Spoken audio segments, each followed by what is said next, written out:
On today's episode of Sports Medicine Weekly, we visit with a certified fitness professional who specializes in human movement and performance issues, focusing on mobility, flexibility, core strength, and power while reducing the incidence of injury.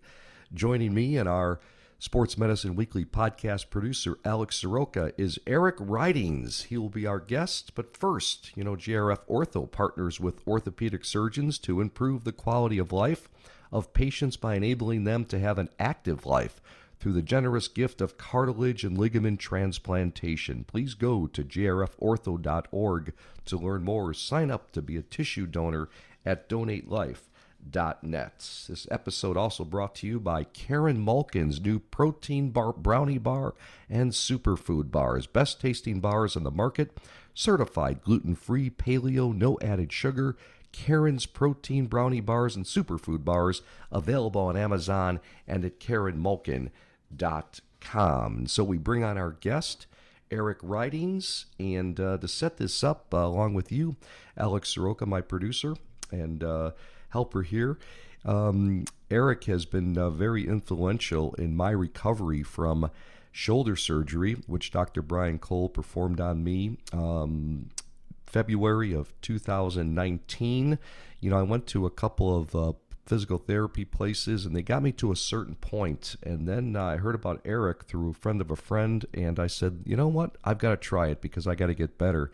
And I'll let Eric explain what he did for me and what we're doing currently. But he is, I swear by him, he is phenomenal, the best I've been to, and really helping me because I love the game of golf and I want to be able to play catch, with my boys and do some things at my age still, but I was limited because of the shoulder surgery. So let's bring in Eric Ridings. And Eric, give us a quick little background of how you got involved with this and also what makes you different, because I have found you different than the other physical therapists and massage people and everything you do.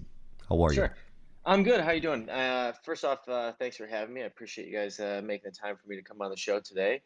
To give you a little bit of background on myself, I have a degree in exercise science and I have a clinical massage therapy certification. So basically what that means is, I've got the ability to do both the kind of training side of things, but also, like you were saying, the bridge of the gap between the end of a physical therapy program and strength conditioning. So typically when a client comes in, especially if it's post-surgery, like in your case, or if it's just somebody who had a minor injury and they're just coming out of a physical therapy program, my job is typically to, like I said, bridge that gap between pain-free movement, which is kind of what physical therapy gets you to do, is just kind of be able to walk around and do your daily tasks pain-free, and to then get them to a point where they can actually perform significantly better. So, for instance, your case where post-surgery, significant surgery to the shoulder, with your desire to play golf,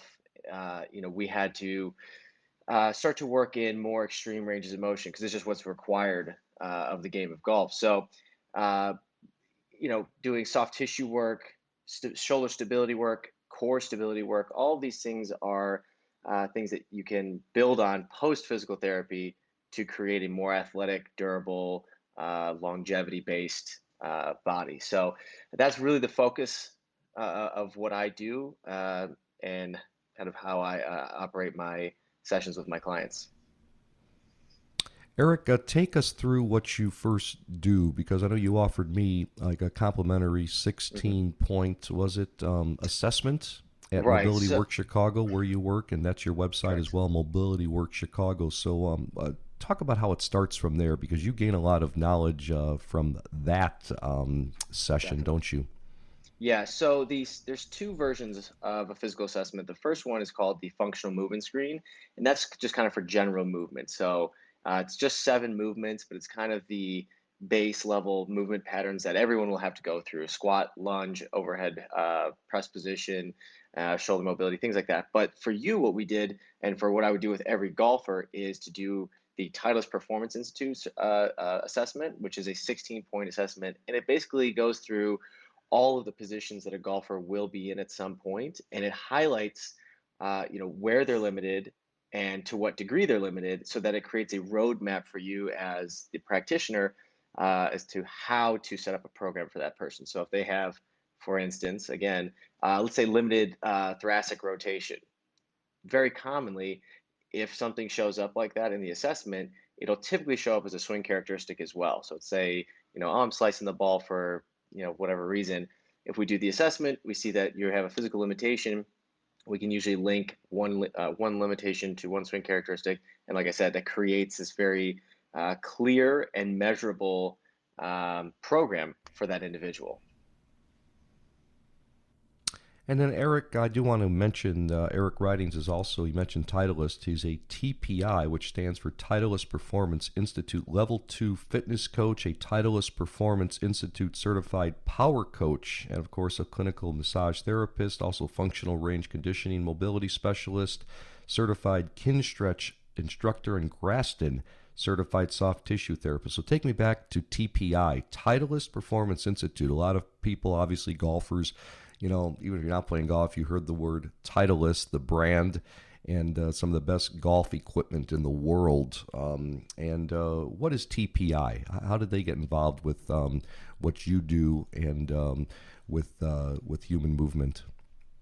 So Titleist has done an amazing job at setting up essentially their own strength and conditioning program, and it takes you from that 16-point assessment, basically figuring out kind of what you're working with from player to player or golfer to golfer, all the way to club head speed training, power training, right? So they have a series of weekend long courses, very, very intense as far as, their long durations, like 10, 12 hours a day, tons and tons of great information.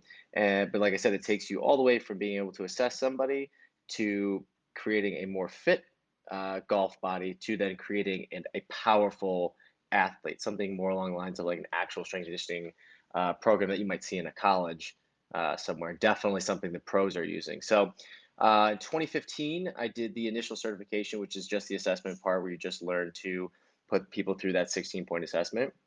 And since then, I've slowly gone through the other portions of the program, which are, like I said, the fitness level 2 and then the power training course as well.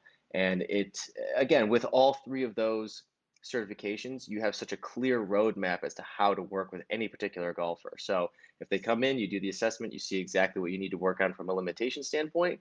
But the things that they do well, you can train that area, right? So if somebody comes in and they, for instance, have no limitation in their hip hinge or deadlift pattern, you can train that stuff hard. But then if they have a limitation, like I was saying earlier, like thoracic rotation, that's an area then you would try to work on developing that skill before training it in a strength conditioning fashion. So it really just covers all the bases, everything from, full spectrum, I would say, right? So everything from limitations to high intensity power training and everything in between. And Eric, talk about the people that you work with. Okay, who wants to come see an Eric Ridings? I came obviously following surgery, and you've been kind of a miracle worker for me, taking me to a level that I never thought I would get to. But then again, I see people that are junior golfers seeing you Hmm. who maybe don't have an injury but want to get to Right. another level. It's Yeah. not just people with injury, as you kind of mentioned here in this podcast, but to talk about the spectrum of people. And then you told me about what an 82, 83-year-old couple that come in Hmm. and they're looking for life longevity, right? And Right. maybe they had surgeries in the past, but that's a great story as well. So share some of those things if you will. Yeah. So, I work with a really broad spectrum of individuals. I mean, I love working with the golfers because, working along with anything sports specific is exciting and everything. But I have a ton of clients that are just kind of they're looking for longevity training, right? They want to be more mobile, more stable, so that they can do the activities that they like to do for longer and longer. So that the clients that you brought up just a moment ago, they're a husband and wife, 82 and 80 years old, and they are unbelievable in what they still do, both mentally and physically. But because they've stayed on a program and been extremely consistent with it, as far as mobility training, core training, things like that, they're able to do things that people 30 years younger than them may not be able to do. Mountain bike, mountain climb. They travel, the world still consistently. So uh, the thing that I always the way I like to frame it is you want to move well as a human first, right? You want to take all the capability that the body has and maximize that, and then you can apply that to sport if necessary. But even if you're just walking around the city or walking around town or whatever it is, you want to make sure that if you have to adjust to any particular stimulus. So, one example I love to give is like if you were to like slip on ice in the winter, if you're extremely tight, the likelihood of an injury from that is much, much higher. But if you're somebody who's consistently moving within the full range of motion that your body's capable of doing, the likelihood is less, just because your body's capable of moving in and out of positions, as well as absorbing force more efficiently. So we always try to think of that as the base, right? Base human movement, quality human movement, full range of motion, and then if that kind of prerequisite is reached, then you can start to apply it to sport specific stuff, whether it's golf, it could be marathon running. All of these things require a certain level of flexibility, balance, and what I mean by balance is like symmetry within the body, left to right, forward to back, rotationally. You have to have all of these prerequisite movement capabilities before you can do something as high intensity as sport specific training. Eric, so I think that we live in a world now where there's this information overload. You can scroll Instagram and social media, and there's a million fitness accounts and all Oh of my those gosh. things.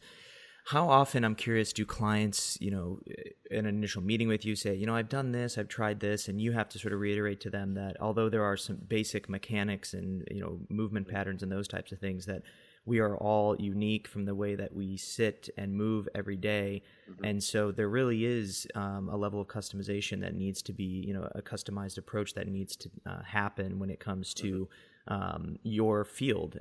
Because I think sometimes people think that they may be able to work with somebody like you for a short period of time and then just go back to doing again the cookie cutter stuff that they may see somebody post, like, hey, do this for your hip mobility.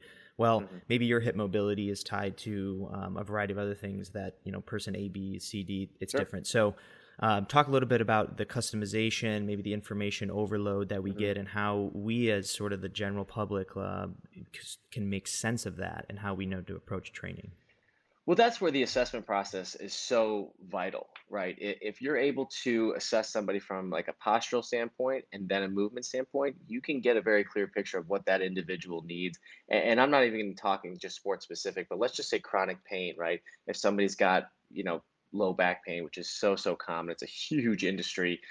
If you can do a proper assessment and if you can identify, how some of their lifestyle factors have affected them, such as, if they sit in one position with one leg crossed over another, if they carry a heavy bag on just one side, if they stand on their right leg significantly more than they stand on their left, it creates these patterns that shift posture, that shift balance, tension throughout the body. But then over time, that's what starts to break down. That's the source of, shoulder pain or something like that. So, uh, to make things very specific, you've got to be able to notice those things. You've got to be able to ask the right questions.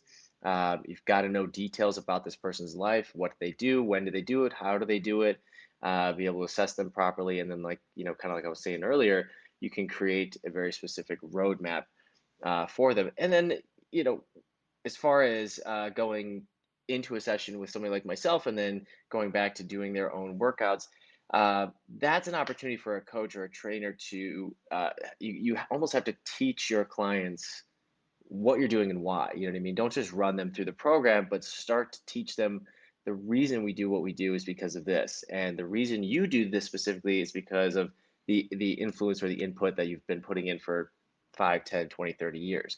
So it's a process of, you know, being able to assess properly, but then also being able to communicate what you saw, why you're doing what you're doing, so that people don't leave the gym saying, "Yeah, I felt better, but I'm not really sure why or how."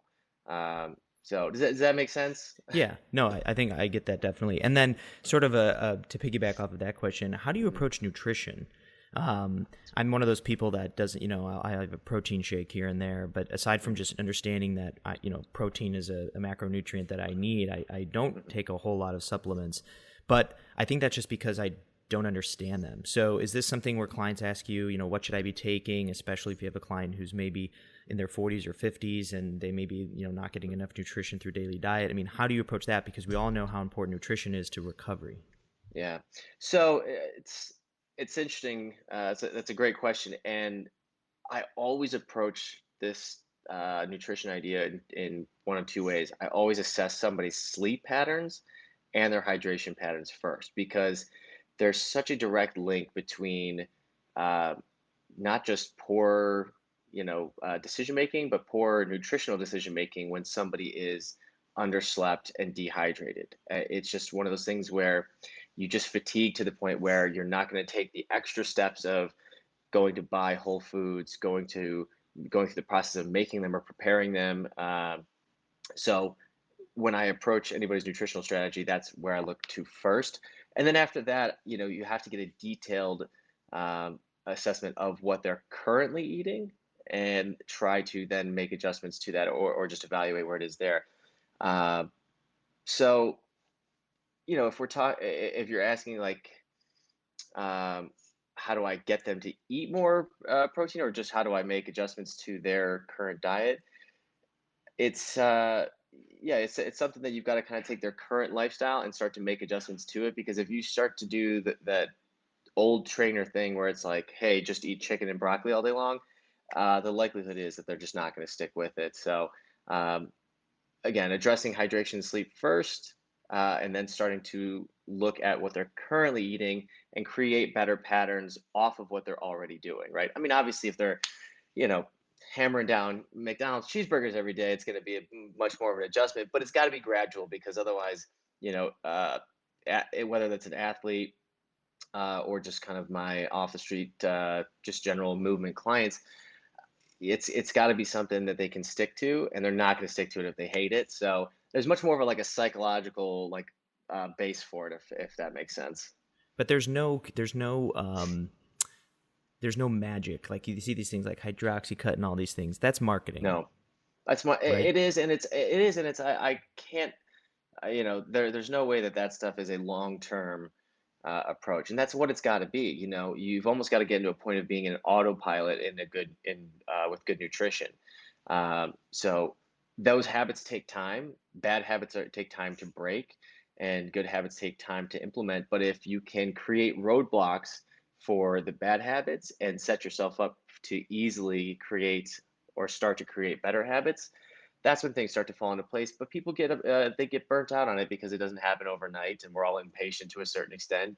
Um, but I've got a couple clients that have had a lot of great success over a 3 to 5 year period, because again, it's like these habits are so hard to break or so hard to implement, or you just really don't like doing something or really love doing something at first, to the point where it's just challenging to make these shifts in whether it could be your personality, the way you approach things. It could be the people you surround yourself with. So there's so many factors as to how to approach nutrition, but uh, to be able to get people to to sleep well, hydrate well, and then eat more actual whole foods, things you can kind of find in nature. That's, in my opinion, some of the bedrock stuff that you've got to be able to do to get somebody to start to improve their nutrition. And obviously, then from there, you can start to pick and choose actual foods, recipes, and things like that. But if you don't have those underlying factors, a lot of it's going to fall apart at some point. So. Eric, I want to ask you about the effectiveness and how you incorporate deep tissue massage therapy, Graston technique therapy, and what cupping therapy is. But first, a couple more words from our sponsors. Midwest Orthopedics at Rush has something you can't find anywhere else. The #1 ranked orthopedic and spine care in Illinois. When it comes to diagnosing and addressing your pain, their team of orthopedic providers is focused on giving you the most effective treatments to help you feel and function better. And with access to their orthopedic and spine experts conveniently located in 6 Chicagoland area locations, easier than ever to get you back to leading a full active life. Visit rushortho.com to learn more and to find a specialist. And Vericel develops, manufactures, and markets autologous cell-based therapies for patients with serious diseases and conditions. For more information about their products, visit vcel.com. Again, Steve Cashel and Alex Soroka visiting with Eric Ridings, a certified professional who really does a great job with fitness and human movement and performance issues. So, Eric, before we wrap it up, tell us a little bit about the effectiveness of deep tissue massage therapy, what Graston technique therapy and cupping therapy is. And I know I'm going to specifics here, and I don't mind sharing my story because usually with my hour sessions that I do with you that we do weekly, you get in there and we begin on the massage table. And it's a little painful. Sometimes you yell, Eric, you know. But it's so effective because I feel so good afterwards, and I know you're building to something bigger for me, aren't you? Definitely. So, starting off, with deep tissue work, what we try to do is, again, using that assessment process, identify where your limitations are. But what we do is we basically take the tissue, work along the fiber direction, pressing into that tissue. What we're trying to do is decrease what's called neural tone, right? A neurological signal from your brain to that tissue to stay on or clinched, right? And that is the kind of stuff that will really limit a quality movement. So when we press in, like I said, along that fiber direction, you get a bit of a pain response, as you've enjoyed so many times. But it's a necessary evil because it allows, like I said, the pain response is a response to the displacement of that tissue, to moving it out of its normal positioning. But if we can get that tissue to relax and release a little bit, we can then train you in that last little bit of range of motion that we just developed by doing that, right? So that's the general kind of technique with deep tissue massage. And then Graston and cupping are additional tools that aren't right for everybody. You definitely have to figure out, what's the best client for that particular modality. But Graston therapy is a therapy in which you use metal tools that are blunt but have an edge to them. But the idea is to run them along, again, fiber direction, more along the lines of the connective tissue, to then realign some of these muscle fibers. So you hear all the time about scar tissue as being a potential limiting factor in movement. So that would be more specific to like a scar around a surgery, or any sort of significant damage to the skin. But if you over time that those collagen fibers and some of the connective tissue can be realigned using these Graston tools. So it's another way of allowing the tissue to kind of slide amongst itself a little bit more efficiently by kind of removing, um, a little bit of a snag in the tissue, if that makes sense. So on top of that, cupping is more of like a blood flow type of modality. Whereas if I were to do deep tissue on you, and we really knew that like there's a specific area we wanted to target, a very like condensed area, we could use the cupping to then not only raise the tissue, kind of separate it from itself, and just again use it to create space in the joint to allow further quality movement. But it also is just so effective at bringing blood flow to the area. I mean, you've seen people look like they got attacked by an octopus before, and that's the reason why, is because it just brings so much blood flow to that area. So it helps with just bringing some of the healthier parts of the blood flow as far as repair is concerned, as well as getting rid of some of the metabolic waste that comes from exercise, soft tissue work, things along those lines. But again, you start definitely with the soft tissue work. I think most people, like 99% of people, would benefit from that. And then you have to be smart about how you pick and choose which one you're going to use as far as your different modalities are concerned. But all of them are um, prerequisites to movement, right? So if you just do the soft tissue work and then just walk out of the room, it's not nearly as effective, if at all, unless it's coupled with quality movement training afterwards, right? So you set yourself up for better movement with the soft tissue work and with some of those other modalities, and then you have to move into and out of some of these new ranges that you've just developed while on the table, or being scraped or suction cupped. So yeah, like I said, you just have to figure out who's the right person for which one of those modalities. So I have a quick question about functional range conditioning, Sure. those types of things. So I've done a little bit of this as not as in your position, but on the reverse end, being in Steve's position. So mobility issues, and this idea that it's been sort of articulated to me as, you brush your teeth, multiple times a day, you should brush your joints. So things like cars, and walking yourself through that and standing up Sure. and taking 5 minutes to take. So for people who may be listening who don't quite know what that is, like cars, sort of give an overview of what we're talking about. And I do like the way that it's explained. When you're a toddler, when you're very, very little, you can drop into a perfect squat.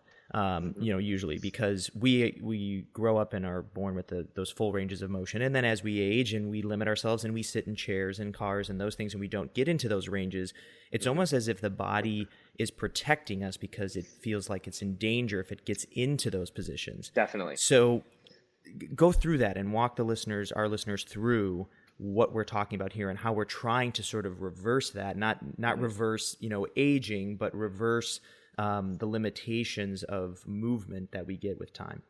Right. So the example that I love to give is if you've ever taken a stats class, you know what a bell curve looks like, right? And so the last little bits of a bell curve, I always compare those to like your more extreme ranges of motion.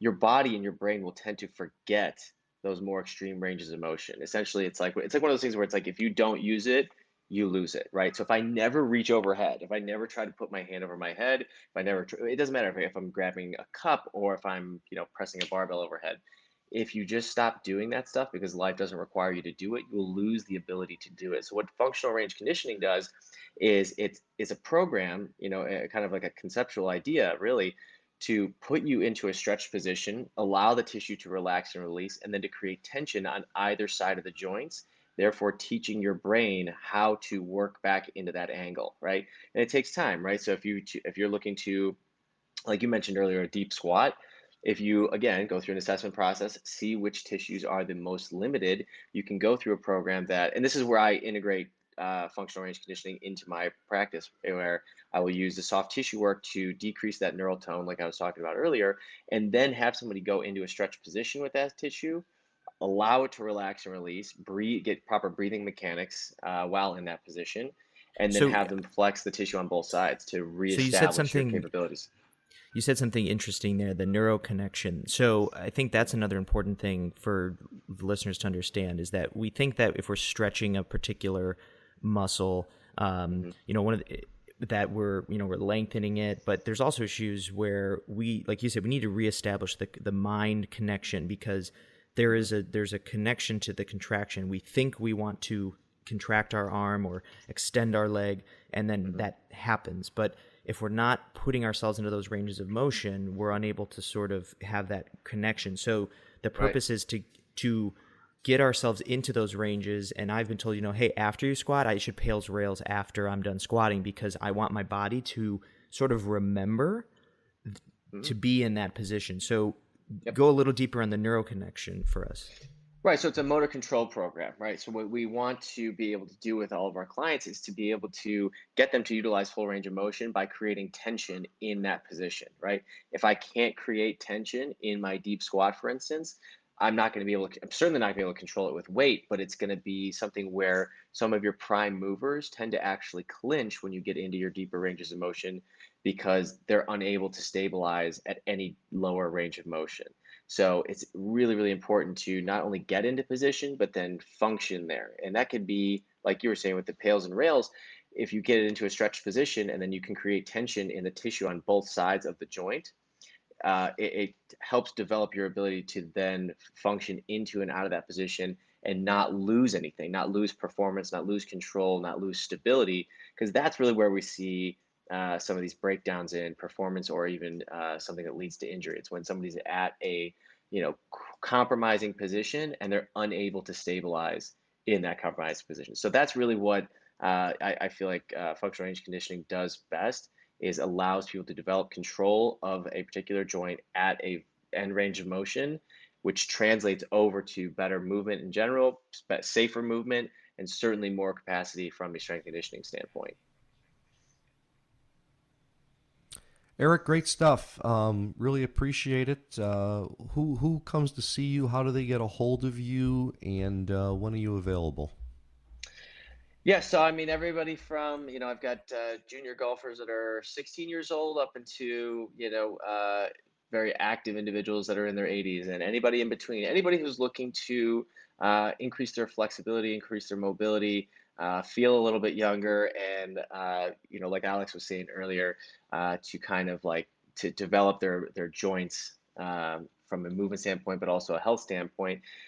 So you can contact me at eric@mobilityworkschicago.com. You can go to my website, mobilityworkschicago.com, and there's a link to get a hold of me there.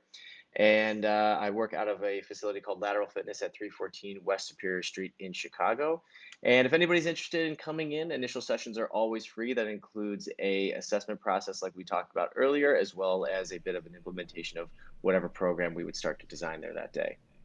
And it's easy access. I go there weekly, and you pull right in front of the door, pay a few dollars for parking right on the street. There's always spots available, so for going downtown, it's easily accessible. Eric, great stuff. Congratulations on what you do. You're a young guy with a great future and already making an impact, so we thank you for joining us here on Sports Medicine Weekly. Thank you so much for having me, guys. I appreciate it. Yeah. Thanks, Eric. That's Eric Ridings, and our thanks to Alex Soroka, our producer and contributor. My name is Steve Cashel. We hope you enjoyed today's Sports Medicine Weekly episode. Be sure to add the Sports Medicine Weekly podcast to your playlist on Apple and Spotify. Listen in anytime, any place. Subscribe to our Sports Medicine Weekly podcast, and new Sports Medicine Weekly podcasts are shared weekly on social media. Again, you can follow us on Facebook, Instagram, and Twitter. And finally, warm weather is here. Time to get outside, enjoy your favorite activities, and spend precious time with family and friends. Aches, pains, or an injury should not be part of the memories you're making. The therapists at Rush Physical Therapy are there for you with more than 60 locations throughout Greater Chicagoland. Rush's clinical experts will get you back to life. Go to rushpt.com today to schedule an appointment. Not sure if physical therapy is right for you? Request a complimentary consultation and discover the power of Rush Physical Therapy today. Hope you enjoyed the podcast, everybody. Our thanks once again to Eric Ridings from Mobility Works Chicago, and we'll talk with you next time.